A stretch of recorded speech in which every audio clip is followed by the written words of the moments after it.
अगर ये बात गलत है तो मैं रिजाइन आपको देना चाहता हूं कि कुछ लोगों की जान चली गई, लाशें हैं जो मोर्चरी में पड़ी हैं, अस्पताल में पड़ी हैं। उसके बाद सोचिए सरकार क्या कर रही है। अपने सरकारी हेलीकॉप्टर में फूड भर करके फूलों को डालने का काम किया। सोचिए ये हमारी कहां की सनातनी परंपरा है, मैं जानना चाहूंगा। हाँ, लाशें पड़ी रही हों, न जाने कितनी चप्पलें पड़ी थीं, न जाने कितनी चप्पलें पड़ी थीं, न जाने कितने कपड़े पड़े थे, महिलाओं की साड़ियां थी, कपड़े थे, लेकिन उनको कैसे उठाया गया? उन सबको उठाया गया जेसीबी मशीन से, ट्रैक्टर की ट्रॉली से।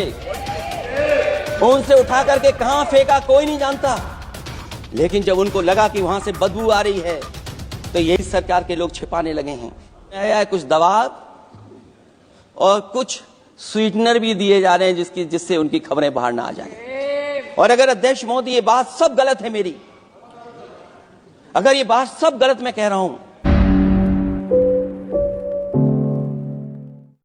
माननीय अखिलेश यादव जी,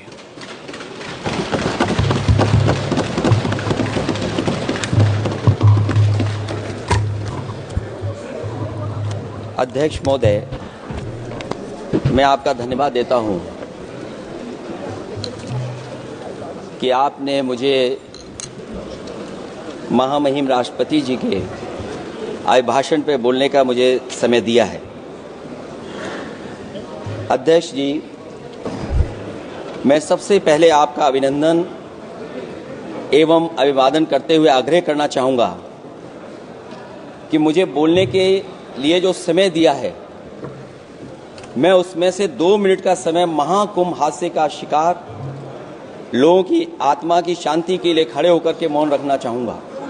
अगर किसी अन्य को भी सच्चे मन से मृतकों के प्रति सच्चा भाव है तो वो भी हमारे सांसदों के साथ खड़ा होकर के ये मौन श्रद्धांजलि अर्पित कर सकता है। ये माननीय सदस्य, अध्यक्ष महोदय, अगली लाइन अध्यक्ष महोदय, ये विषय अध्यक्ष महोदय, आप सीनियर लीडर हैं। अध्यक्ष महोदय, ये अधिकार आपका है, कभी नहीं रही। ये मैंने विषय मेंशन करते हुए भरोसा है, इस विषय पर मौन कर दिया था, इसलिए अध्यक्ष का अधिकार है। हाँ, मैं वही अध्यक्ष महोदय, ये जो बात मैं शुरू कर रहा हूं, जहां मैंने मौन 2 मिनट के लिए श्रद्धांजलि की बात की है, ये अधिकार मेरा नहीं है अध्यक्ष महोदय, ये अधिकार आपका है।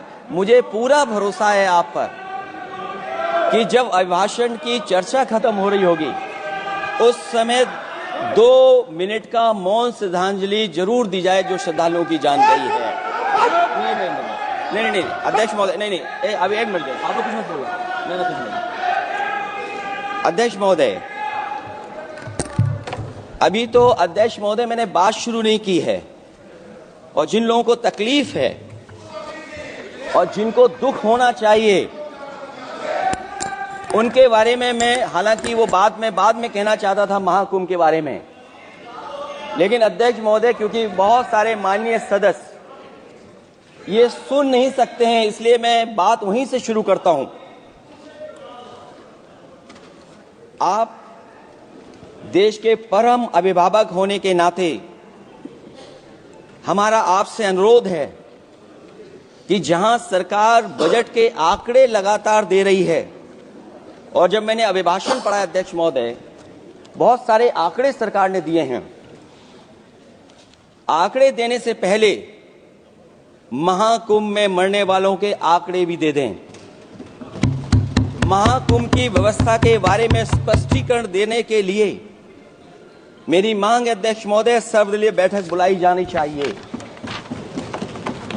महाकुंभ आपदा प्रबंधन व खोया पाया केंद्र की जिम्मेदारी सेना को दी जाए। महाकुंभ हादसे के शिकार लोगों की मृत्यु, घायलों का इलाज, दवाइयों, डॉक्टर, भोजन पानी, परिवहन की उपलब्धता का आंकड़ा संसद में पेश किया जाए। महाकुंभ हादसे के लिए जिम्मेदार लोगों पर, महाकुंभ हादसे के लिए जिम्मेदार लोगों पर घोर दंडात्मक कार्रवाई हो। जिन्होंने सच छिपाया है उनको दंडित किया जाए। अध्यक्ष महोदय, हम डबल इंजन की सरकार से पूछते हैं, अगर अपराध बोध नहीं था तो आंकड़े दबाए, छिपाए और मिटाए क्यों गए हैं? साक्ष्य छिपाना और मिटाना भी तो अपराध है। इसका दंड कौन भुगतेगा अध्यक्ष महोदय? जहां इंतजाम होना चाहिए था वहां प्रचार हो रहा था। एक धार्मिक समागम में डबल इंजन का राजनीतिक प्रचार अशोभनीय है, निंदनीय है। इतने बड़े हादसे के बाद कम से कम अब तो वो होर्डिंग उतरवा देना चाहिए। अध्यक्ष महोदय, महाकुंभ की जो तैयारी हुई, जो हम लोगों ने जाना वहां पर, महाकुंभ न केवल 144 साल के लिए ये कहा गया, बल्कि ये भी कहा गया कि पहली बार धरती पर इस तरह का डिजिटल और जो आधुनिक चीजें हैं, टेक्नोलॉजी, उसका इस्तेमाल कर करके महाकुंभ होने जा रहा है। सीसीटीवी, ड्रोन, लाइव स्ट्रीमिंग के आधार पर जिनका दावा था कि वो डिजिटल कुंभ करा रहे हैं, वो मृतकों की डिजिट नहीं दे पा रहे हैं। एक तरफ तो जो लोग डिजिटल डिजिटल डिजिटल अध्यक्ष महोदय कहने को थकते नहीं हैं, लेकिन जब कुंभ में इतना बड़ा हादसा हो गया है तो यही सरकार डिजिट नहीं दे पा रही है। हमारे अपने लोग मारे गए हैं, जिसमें परिवार का हर रिश्ता दिवंगत हुआ है। किसी की माता, किसी के पिता, किसी की बहू, किसी की बेटी, किसी का भाई बहन, चाचा चाची। बच्चों के आंकड़े तो अभी तक नदारद हैं। खोया पाया केंद्र ही लोगों को तो नहीं मिल रहा है। जो खोया पाया केंद्र था उसको भी लोग पा नहीं पा रहे, ढूंढ नहीं पा रहे। अध्यक्ष महोदय, कुंभ कोई पहली बार नहीं हो रहा है। कुंभ का आयोजन सदियों से होता आया है। हमारे पौराणिक और हमारे इतिहास के दस्तावेज ये बताते हैं कि समय समय पे जो भी सरकारें रही होंगी, जिसका भी राज रहा होगा अध्यक्ष महोदय, उसने महाकुंभ या इस तरह के कुंभ का आयोजन किया है। एक तरफ तो वो कि जो 144 साल बाद महाकुंभ होने जा रहा है, उसका इतना प्रचार किया। और मैंने तो कई टीवी इंटरव्यूज में, कई समाचार चैनलों पर यह बात सुनने में आई और सुनते रहे हम लोग कि सरकार ने 100 करोड़ लोगों के आने का इंतजाम किया है। और अगर 100 करोड़, अध्यक्ष महोदय, अगर ये बात गलत है तो मैं रिजाइन आपको देना चाहता हूं। अगर अध्यक्ष महोदय, ये माननीय सदस्य लोग अगर ये नहीं सुन पा रहे हैं तो मैं इनको एक एक को, आप नहीं गए स्नान करने, आप स्नान करने नहीं गए, इसीलिए इस तरह की भाषा का इस्तेमाल कर रहे हैं। अध्यक्ष महोदय, ये कहा गया कि 144 वर्ष के बाद ये हो रहा है। जहां तक मेरी समझ और जानकारी कहती है, जो एस्ट्रोनॉमी और एस्ट्रो चीजों को समझते होंगे वो ये स्वीकार करते होंगे, जो भी कुंभ होता होगा वो 144 वर्ष के बाद ही होता होगा। लेकिन ये कहा गया कि नक्षत्र ऐसे हैं। तो मैं अध्यक्ष महोदय सरकार से कहना चाहता हूं कि सतयुग से लेकर के कलयुग तक ये सनातन परंपरा रही है कि संत, महात्मा, साधु समाज मुहूर्त के हिसाब से शाही स्नान करते हैं। उसमें नक्षत्रों के हिसाब से जो सहयोग बनता है वही शाही स्नान का मुहूर्त होता है। लेकिन भाजपा के राज में ये सनातन परंपरा टूट गई। पहले सरकार ने संत समाज को शाही स्नान रद्द करने का आदेश दिया, जिससे अनादिकाल की सनातन परंपरा टूटी। और फिर जब देश भर ने ये बात उठी, देश भर में ये बात उठी, तो उन्होंने हादसे को छिपाकर फिर से आदेश दिया कि अखाड़े शाही स्नान करने जाएं। इससे सरकार ने पावन मुहूर्त के स्थान पर अपने मनमाने समय पर स्नान कराने का आदेश दिया। बात उस दिन या तिथि की नहीं होती है, बल्कि निश्चित मुहूर्त काल की होती है। ये सनातन परंपरा तोड़कर इन लोगों ने अच्छा नहीं किया। और ये क्या परंपरा टूटी है कि नहीं टूटी है, मैं समझता हूं अध्यक्ष महोदय मुझसे बेहतर सामने वाले ज्यादा जानते होंगे इसके बारे में। और जो लोग, अध्यक्ष महोदय, जो हम लोगों ने देखा वहां पर, लोग पुण्य कमाने आए थे और अपनों के शव लेकर के गए हैं। चमत्कारी करिश्मा तो ये हुआ है, श्रद्धालुओं के शव मिल गए थे, पर सरकार स्नान करने वाले, मरने वालों की बात स्वीकार नहीं कर रही थी।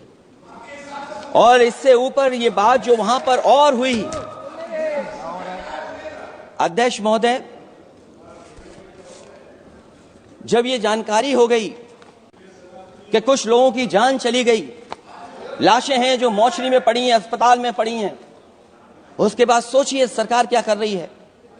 अपने सरकारी हेलीकॉप्टर में फूल भर करके फूलों को डालने का काम किया। सोचिए ये हमारी कहां की सनातनी परंपरा है। मैं जानना चाहूंगा सदन के माध्यम से हमारे माननीय सदस्य बताएं कि जहां लाशें पड़ी रही हों, न जाने कितनी चप्पलें पड़ी थीं, न जाने कितनी चप्पलें पड़ी थीं, न जाने कितने कपड़े पड़े थे, महिलाओं की साड़ियां थी, कपड़े थे, लेकिन उनको कैसे उठाया गया? उन सबको उठाया गया जेसीबी मशीन से, ट्रैक्टर की ट्रॉली से। उनसे उठा करके कहां फेंका कोई नहीं जानता, लेकिन जब उनको लगा कि वहां से बदबू आ रही है तो यही सरकार के लोग छिपाने लगे हैं। यही आपका महाकुंभ का आयोजन था। और हर बात को छिपाने के लिए न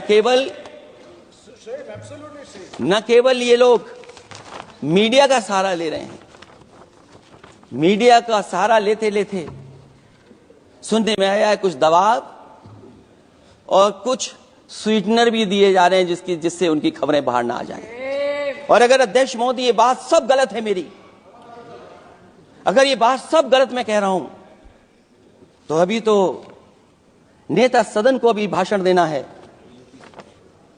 और मैं ये बात और कहना चाहता हूं, आप अपनी तरफ से जानकारी कर लीजिएगा। हमारे उत्तर प्रदेश के मुख्यमंत्री जी ने शोक नहीं प्रकट किया था। जब देश की राष्ट्रपति और प्रधानमंत्री जी ने शोक प्रकट किया, उसके बाद 17 घंटे बाद सरकार ने स्वीकार किया। अध्यक्ष मोदी, ये वो लोग हैं जो आज भी कोई सच्चाई स्वीकार नहीं कर सकते। इनका रास्ता क्या है मैं नहीं जानता हूं, कहां ले जाना चाहते हैं। खबरों में बने रहने के लिए फोरम 4 को सब्सक्राइब करें और नोटिफिकेशन पाने के लिए बेल आइकन दबाएं।